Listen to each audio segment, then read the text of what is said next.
चारों तरफ से समुद्र से घिरा हुआ देश जिसने अपने इतिहास में ना जाने कितने खतरों का सामना किया।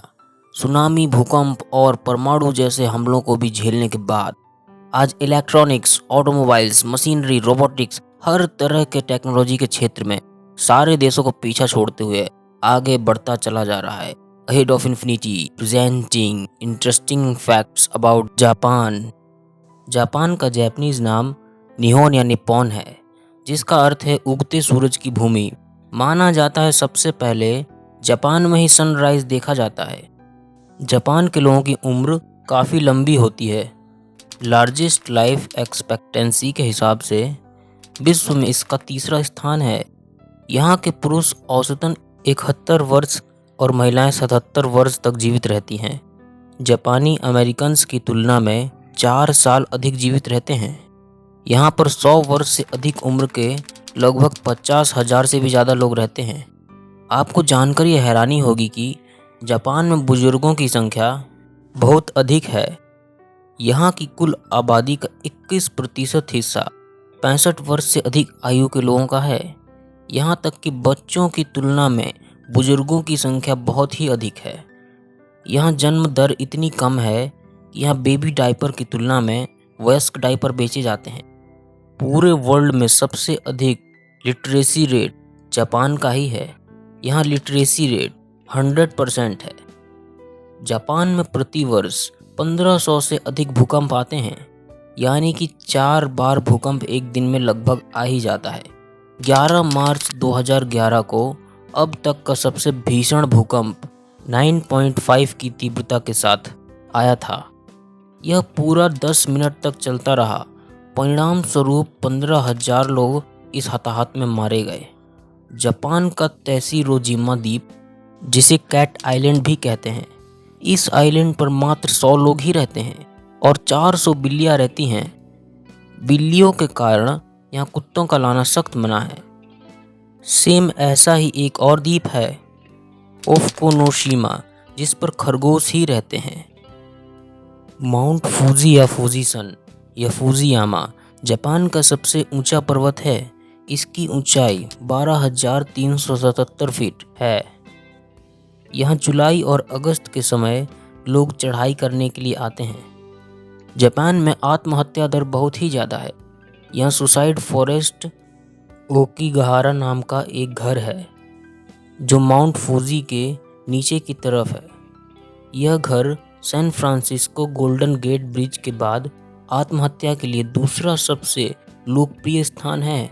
जापान में प्रति वर्ष बंदूक से मरने वालों की संख्या 2 होती है। जापान में यदि कोई ट्रेन के सामने आकर या कूदकर सुसाइड करता है तो उसके रिश्तेदारों को यात्रा में बाधा डालने के लिए जुर्माना देना पड़ता है। जापान में 3,000 से अधिक मैकडॉनल्ड्स के रेस्टोरेंट हैं, जो कि अमेरिका के बाहर किसी देश में बहुत ही अधिक है। जापान में 10 वर्ष की उम्र तक स्कूल में बच्चों की कोई फीस नहीं ली जाती है। जापान के स्कूलों में शिक्षक और छात्र एक साथ मिलकर क्लास की साफ सफाई करते हैं। जापान के लोग कॉमिक्स के दीवाने होते हैं। यहाँ प्रति वर्ष 2 अरब से भी अधिक मैंगा जापानीज कॉमिक्स बुक्स और ग्राफिक्स नोवेल बिक्री होते हैं। जापान में कार्टूनिंग 12वीं सदी से शुरू हुई और आज यह टॉयलेट पेपर की तुलना में कॉमिक्स के लिए ज़्यादा पेपर उपयोग करते हैं। वर्ल्ड के सबसे अधिक एनिमेशन आधारित मनोरंजन कार्यक्रम जापान में ही बनाए जाते हैं। जितने भी एनिमेशन के शो हैं उनमें से 60% एनिमेटेड शो जापानीज हैं। यह एनिमेशन का इतना ज़्यादा क्रेज़ है कि यहाँ 130 वॉइस एक्टिंग स्कूल खोले गए हैं। समुद्र के किनारे होने के बाद भी यह मछलियों के लिए आयात करता है। Per year 4 million ton sea food आयात किए जाते हैं, जिसमें 1/3 झींगा मछली होती है। अपने आहार का 20% प्रोटीन जापानी लोग मछली से ही प्राप्त करते हैं। जापान में इंस्टेंट रेमन नूडल्स बहुत ही खाया जाता है। यहाँ प्रति वर्ष 5 बिलियन से अधिक इंस्टेंट रेमन नूडल्स सर्व किया जाता है। इंस्टेंट चिकन रेमन सबसे पहले शेफ मोमोफुकू एंडो ने 1958 में बनाया था। तब से यह जापान की बहुत लोकप्रिय डिश बन गई है। किट कैट कैंडी आपने ज़रूर ही खाई होगी। जापान में किट कैट कैंडी कई फ्लेवर्स में मिलती है, जैसे grilled corn, combat, paneer, earl grey चाय, अंगूर और वासाबी। जापान में किट कैट को किटोकात्सु कहते हैं, जिसका अर्थ है आपके पास ये होना ज़रूरी है। इसलिए एंट्रेंस एग्ज़ाम के दौरान स्टूडेंट्स लोगों को ये गिफ्ट के तौर पर दी जाती है। सुशी। सुशी का नाम आपने ज़रूर सुना होगा। यह एक बहुत लोकप्रिय डिश है। शुरुआत में चीन में मछली को संरक्षित रखने के लिए इस तरीके का उपयोग करते थे और द्वितीय शताब्दी के बाद से ये लगभग जापान में ही रह गई। लेकिन जापान में सुशी का मतलब कच्ची मछली नहीं है, बल्कि चावल में सिरका, चीनी और नमक मिलाकर तैयार की गई एक डिश का नाम है। बिना चावल के कच्ची मछली को काटकर सर्व करना ही सशिम कहलाता है। जापान में लगभग 5.5 मिलियन वेंडिंग मशीनें हैं। यह हर गली में कम से कम एक वेंडिंग मशीन देखने को ज़रूर मिल जाती है। ये वेंडिंग मशीनें बियर, गर्म और ठंडी कॉफ़ी, सिगरेट, शराब, comic books, hot dog, light bulb, चावल के बैग, टॉयलेट पेपर, छाते, फिश बैट, ताज़े अंडे, मैगजीन्स आदि बेचने के काम में आती हैं। टेढ़े मेढ़े दांत जापान में आकर्षक माने जाते हैं। इसके लिए लड़कियां डेंटिस्ट के पास जाकर अपने दांतों को टेढ़ा मेढ़ा करवा लेती हैं। प्राचीन जापान में महिलाएं अपने दांतों को काले रंग से रंग लेती थीं, क्योंकि उस समय सफ़ेद दांत जापान में बदसूरती का नमूना माने जाते थे। ओहाग्रो नामक इस प्रथा को 1700 के दशक के अंत तक अपनाया गया था। टैटू एक ऐसी चीज़ है जिसे जापान में बदसूरत माना जाता है, साथ ही इसे अपराध से जोड़ा जाता है। यदि आप टैटू के साथ ओनसेन यानी कि सार्वजनिक स्नानगृह में जाते हैं तो ये अशिष्ट माना जाएगा और पानी को भी गंदा माना जाएगा। तो जापान में जाकर आप टैटू ना बनवाएं तो ही ठीक रहेगा। जापान में मेटाबॉल लॉ लागू है। इसके तहत 40 वर्ष से अधिक उम्र के पुरुषों की कमर 33.5 इंच और महिलाओं की कमर 34.4 इंच से अधिक नहीं होनी चाहिए। सरकार को मोटापा जांचने के कई मैनेजमेंट रूल बनाए हैं। हालांकि मोटापा बढ़ने पर कोई सज़ा नहीं मिलती, लेकिन फिट रहने की नसीहत जरूर दी जाती है।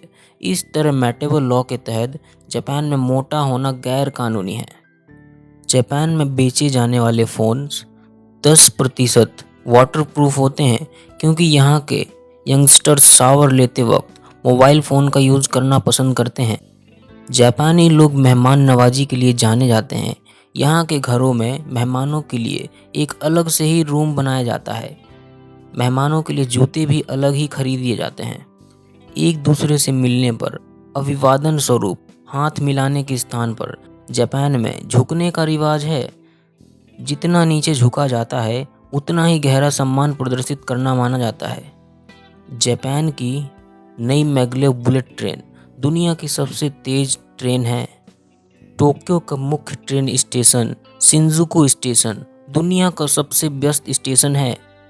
यहाँ पर डे 2 मिलियन से अधिक लोग गुजरते हैं। जापान में कई ट्रेनें पटरी के ऊपर चलती हैं। ये ट्रेनें मैग्नेटिक पावर से चलती हैं। इन्हें देखकर ऐसा लगता है मानो ट्रेन हवा में चल रही हो। कभी कभी जापान में ट्रेनों में इतनी भीड़ हो जाती है कि रेलवे कर्मचारियों को दरवाज़ा बंद करने के लिए यात्रियों को अंदर ढकेलना पड़ता है। मसाबुमी होसोनो वह एकमात्र जापानीज व्यक्ति थे जो 1914 में आरएमएस टाइटैनिक हादसे में जीवित बच गए थे। अन्य यात्रियों के साथ ना मरने की वजह से जापान में उन्हें कायर की नज़रों से देखा जाता था। जापान एकमात्र ऐसा देश है जिसकी धरती पर परमाणु विस्फोट किया गया था। अमेरिका द्वारा जापान के कुमामोटो पर 1945 में बम गिराया जाना था, परंतु बादल छाए होने की वजह से कुमामोटो की वजह हिरोशिमा शहर पर ही बम गिरा दिया गया था। फुल डिटेल नॉलेज के लिए चैनल के न्यूक्लियर बॉम्ब डिजास्टर वाली वीडियो को देखें, लिंक डिस्क्रिप्शन में दे दिया गया है। कुरील द्वीपों पर विवाद के कारण सेकेंड वर्ल्ड वॉर को खत्म करने और शांति संधि स्थापित करने के लिए जापान और रूस ने आज तक हस्ताक्षर नहीं किए हैं। यह भी जानें, जापान में हरे रंग को ट्रैफिक लाइट में शिंगो और ब्लू कहा जाता है। जापान में अखबारों में दुर्घटना, राजनीति, वाद विवाद, फिल्मी खबरें कभी भी नहीं छापी जाती हैं। सिर्फ आधुनिक और आवश्यक खबरें ही छापी जाती हैं। पूरे विश्व में चौकोर तरबूज की खेती जापान में ही की जाती है। जापान में कई हाईवे ऐसे हैं जो कि इमारतों के बीच से निकलते हैं। यहाँ का सबसे लोकप्रिय खेल बेसबॉल है। जापान में अनएम्प्लॉयमेंट रेट मात्र 4% ही है। जापान के लोग समय के बड़े ही पाबंद होते हैं। यहाँ ट्रेन मैक्सिमम 17 सेकंड ही लेट होती है। प्रेमी जोड़ों के लिए जापान में अलग से होटल्स होते हैं। यदि जापान में आपका घर नहीं है तो आप मैकडॉनल्ड्स में जाकर आराम से रह सकते हैं। जापान विश्व का एकमात्र ऐसा देश है जो मुसलमानों को नागरिकता नहीं देता। यहाँ के किसी भी स्कूल में इस्लामिक या अरबी भाषा नहीं सिखाई जाती है। यहाँ सड़क पर चलते चलते खाना असभ्य माना जाता है। यहाँ सड़क पर लिमिट रेट से अधिक स्पीड पर गाड़ी चलाने पर पुलिस आपको गोली मार देगी। नूडल्स को सिकुड़ते हुए खाना असभ्य माना जाता है। यहाँ नाक में उंगली डालना भी बहुत ही असभ्य माना जाता है। कहा जाता है कि अगर आप अपना पर्स सड़क पर रख दें तो आपको वह पर्स कई घंटों बाद भी बिल्कुल सुरक्षित वहीं पर मिलेगा। जापान से करीबन 19 नोबेल पुरस्कार विजेता हैं। जापान का राष्ट्रीय फूल चेरी ब्लूम्स है।